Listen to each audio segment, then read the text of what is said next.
Hello, എന്തൊക്കെയുണ്ട് വിശേഷം? ഇന്ന് വന്നിട്ടുള്ളത് നല്ല അടിപൊളി തനി നാടൻ ചെമ്മീൻ മസാലക്കറിയുടെ റെസിപ്പിയാണ്. നമ്മളൊരു ചെറിയ ബ്രേക്കൊക്കെ എടുത്തു, നാട്ടിലൊക്കെ ഒന്ന് പോയി വന്നു. അപ്പം അതിന് ശേഷം ഇതാ വീണ്ടും ഒരു കിടില റെസിപ്പി. നമ്മളെ നാടൻ ചോറിൻ്റെ കൂടെ കഴിക്കാൻ ഇതിലും നല്ലൊരു കോമ്പിനേഷൻ വേറല്ല. അപ്പം എല്ലാവരും ട്രൈ ചെയ്ത് നോക്കുക, എങ്ങനെയാണ് ചെയ്യാൻ നോക്കാൻ വേണ്ടിയിട്ട് ഞാനൊരു ചട്ടി വെച്ചിട്ടുണ്ട്. ആ ചട്ടി വെച്ച് ഫ്ലെയിം ഓൺ ചെയ്ത് കൊടുക്കട്ടെ. എന്നിട്ട് നമുക്ക് അതിലേക്ക് കുറച്ച് വെളിച്ചെണ്ണ ഒഴിച്ച് കൊടുക്കാം. കുറച്ച് വെളിച്ചെണ്ണ എന്ന് വെച്ചാൽ 1 ടേബിൾ സ്പൂണോളം മതി കേട്ടോ. കാരണം നമുക്ക് ലാസ്റ്റ് ഒന്ന് വറവിടുകയും വേണം. ഇതിപ്പം കുഴച്ചും വെക്കാം, പക്ഷെ ഞാൻ ഒന്ന് വഴറ്റിയിട്ടാണ് വെക്കാൻ പോകുന്നത്. നമ്മളെ വെളിച്ചെണ്ണ ചൂടാവുന്ന സമയത്ത് ഇതാ ഒരു 1/4 ടീസ്പൂണ് ഉലുവ ചേർത്തി കൊടുത്തിട്ടുണ്ട്. ഉലുവ ഒന്ന് പൊട്ടി വരുന്ന സമയത്ത് ഇതാ ഒരു 10 ചെറിയുള്ളി ഇവിടെ അരിഞ്ഞു വെച്ചിട്ടുണ്ട്. ഈ 10 ചെറിയുള്ളി, ഒരു 4 വെളുത്തുള്ളി അരിഞ്ഞുണ്ട്, ഒരു ചെറിയ കഷ്ണം ഇഞ്ചി, പിന്നെ കുറച്ച് കരിവേപ്പില, ഒരു 2-3 പച്ചമുളക് അതുകൂടെ ഇതിലേക്ക് ചേർത്തി കൊടുത്തിട്ട് ഇത് ഒരുമിച്ച് അങ്ങ് ചേർത്ത് നമുക്കൊന്ന് വഴറ്റിയെടുക്കാം.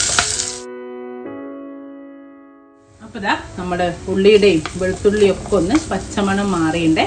ഇനി തീ നന്നായിട്ട് കുറച്ച് വെക്കുക, അല്ലെങ്കിൽ തീ ഓഫ് ചെയ്യുക. ചട്ടിയുടെ ഒക്കെ ആണെങ്കിൽ തീ ഓഫ് ചെയ്യുന്ന നല്ല ചൂടുണ്ടാവും. നമുക്കിതിലേക്ക് മസാലപ്പൊടികൾ ചേർക്കുക. 1 ടീസ്പൂണ് നിറയെ മുളക് പൊടി, നോർമൽ മുളക് പൊടിയാണ്. അതൊന്ന് നമുക്കിതിൻ്റെ കൂടെ മിക്സ് ചെയ്ത് കൊടുക്കുക, കരിഞ്ഞു പോണേന്. ഇത് ശരിക്കും ഞാൻ പറഞ്ഞല്ലോ, നാടൻ പണ്ട് കാലങ്ങളിൽ ഉണ്ടാക്കുന്ന ഒരു കറിയാണത്. ആദ്യമൊന്നും ഡയറക്റ്റ് വറ്റൽമുളക് ഒന്ന് വറുത്ത് പൊടിക്കായിരുന്നു ചെയ്യുക കേട്ടോ. അപ്പോൾ അതിന് പകരം നമ്മൾ മുളക് പൊടി ചേർത്ത് നന്നായിട്ട് വറുത്തിട്ട് പൊടിച്ചെടുക്കണേ. അതേപോലെ ഒരു 1/4 to 1 ടീസ്പൂണ് മഞ്ഞൾപ്പൊടി, പിന്നെ നമുക്ക് വേണ്ടത് 1 ടേബിൾ സ്പൂണ് നിറയെ മല്ലിപ്പൊടി. ഇതൊന്ന് നന്നായിട്ട് ഈ ചൂടിലിട്ടിട്ട്, ചെറിയ ചൂടിൽ ഇതിൻ്റെ കൂടെ ഒന്ന് വറുത്തെടുക്കണേ. കരിഞ്ഞു പോവരുത്. നന്നായിട്ടൊന്ന് ഒരു മൂത്ത മണം വരൂലേ, അതുവരെ ഒന്ന് നമുക്ക് വറുത്തെടുക്കാം.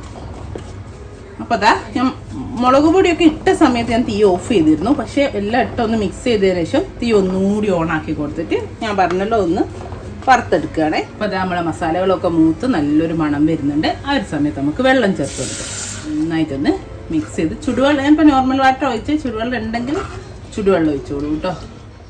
അപ്പോൾ അതാ നമ്മളെ മസാലപ്പൊടികളൊക്കെ നന്നായിട്ടൊന്ന് തിളച്ച് വെന്ത് എണ്ണ നമ്മൾ കുറച്ച് വെളിച്ചെണ്ണ ഒക്കെ മേലെ തെളിഞ്ഞ് വരുന്നുണ്ട്. മസാല ഒരു 10 മിനിറ്റ് കഴിഞ്ഞു കേട്ടോ. അതിപ്പോൾ വേവലൊടുങ്ങിയിട്ട് ഈ ഒരു മസാലപ്പൊടികളെ ഇനി നമ്മൾ ഇതിലേക്ക് ഇതാ ചെമ്മീൻ ചേർത്ത് കൊടുക്കുകയാണേ. ഞാൻ ചേർത്ത് കൊടുക്കുന്നത് ഒരു 300 ഗ്രാം ചെമ്മീൻ. ഇനി ശരിക്കും വേണ്ടത് നല്ല ചെറിയ കുഞ്ഞ് ചെമ്മീനില്ലേ, പൊടിച്ചെമ്മീൻ എന്നൊക്കെ പറയുന്നത്, ആ ഒരു ചെമ്മീനാണ് ഈ ഒരു മസാലക്കറിക്ക് വേണ്ടത്. പക്ഷെ എനിക്കത് ഇവിടുന്ന് കിട്ടിയില്ല. അതുകൊണ്ട് പിന്നെ ഞാൻ ഉള്ള ചെമ്മീൻ വെച്ച് ചെയ്തതാണ്. അതാണ് ഇതിന് ഏറ്റവും ടേസ്റ്റ് ഉണ്ടാകുന്നത്. നല്ല ടേസ്റ്റാണ്. അതേപോലെ തന്നെ ഇതിൻ്റെ കൂടെ ഇതിപ്പോൾ ഒരു 300 ഗ്രാം ചെമ്മീനേ ഉള്ളൂ. ഇതിൻ്റെ കൂടെ പൊട്ടാറ്റോ ആഡ് ചെയ്യുക. മസാലക്കറിയാണല്ലോ, അപ്പോൾ അതിൻ്റെ കൂടെ ഒരു ഉരുളക്കിഴങ്ങും കൂടെ ആഡ് ചെയ്യുക. അങ്ങനെ ആഡ് ചെയ്യുകയാണെങ്കിലും അല്ലെങ്കിൽ ഇതിൽ കൂടുതലും എടുക്കുമ്പോൾ നമ്മൾ പൊടികളൊക്കെ അതിനനുസരിച്ച് എടുക്കണേ. ഇപ്പോൾ ഒരു പൊട്ടാറ്റോ കൂടെ ആഡ് ചെയ്യുകയാണെങ്കിൽ ഒരു 1/2 ടേബിൾ സ്പൂൺ മല്ലിപ്പൊടിയും ഒരു 1/2 ടീസ്പൂൺ മുളക് പൊടിയൊക്കെ എക്സ്ട്രാ ആഡ് ചെയ്യണേ.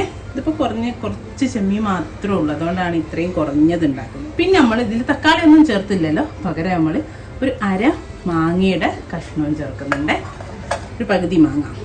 ഇനി നമുക്കിതൊന്ന് അടച്ചു വെക്കാം. ഒന്നുകൂടി തളിച്ചിട്ട് നമുക്ക് ഉപ്പ് ചേർത്ത് കൊടുക്കണം. ഉപ്പ് ഇട്ടിട്ടില്ലല്ലോ നമ്മൾ.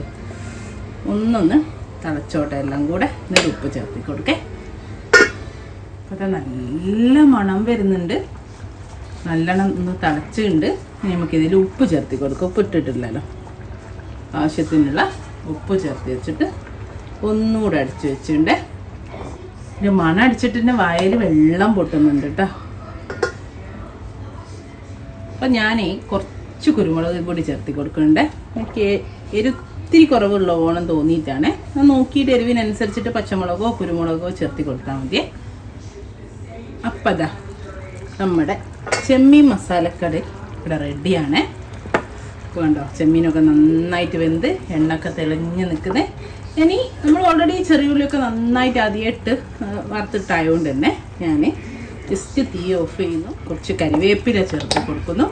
കുറച്ച് പച്ച വെളിച്ചെണ്ണ, 2 ടീസ്പൂണ് പച്ച വെളിച്ചെണ്ണ മേലെ തൂവി കൊടുക്കുന്നു. ഇത്രയും ചെയ്തിട്ട് ഒന്ന് മിക്സ് ചെയ്ത് അടിച്ചു വെക്കുന്നു. ഇതാണ് നമ്മളെ ചെമ്മീൻ മസാലക്കറി. ഇത് നമ്മളെ നാടൻ ചോറിൻ്റെ കൂടെ കിട്ടിയാൽ വേറെ ഒന്നും വേണ്ട, അടിപൊളി ടേസ്റ്റാണ് കേട്ടോ. ഒരു പ്രാവശ്യമെങ്കിലും ഒന്നുമില്ല ട്രൈ ചെയ്ത് നോക്കണേ. ഇതിൽ വേരിയേഷൻ നടത്തും, ഞാൻ പറഞ്ഞല്ലോ. ഞങ്ങളിപ്പോൾ കുറച്ചാളായതുകൊണ്ട് ആ ഒരു ടേസ്റ്റ് മാറണ്ട എന്നുള്ള രീതിയിലും കൂടാണ് ഞാൻ പൊട്ടാറ്റോ ഉരുളക്കിഴങ്ങ് ആഡ് ചെയ്തില്ല. അത് വേണമെങ്കിൽ കൂടുതൽ ആളുണ്ടെങ്കിൽ അത് ചേർത്താം. അതേപോലെ തക്കാളി വേണമെങ്കിൽ ഒരു കുഞ്ഞി പീസ്, തോനെടുത്ത് ഒരു അര പീസൊക്കെ ചെറുതായിട്ട് ചേർക്കാം. ഒക്കെ അങ്ങനെ ആട്ടും ഇങ്ങോട്ടൊക്കെ നിങ്ങൾക്ക് മാറ്റം വരുത്താം. ഇൻഷാ അല്ലാഹ് നല്ലൊരു വീഡിയോ ആയിട്ട് നമുക്ക് വീണ്ടും കാണാം. Thank you.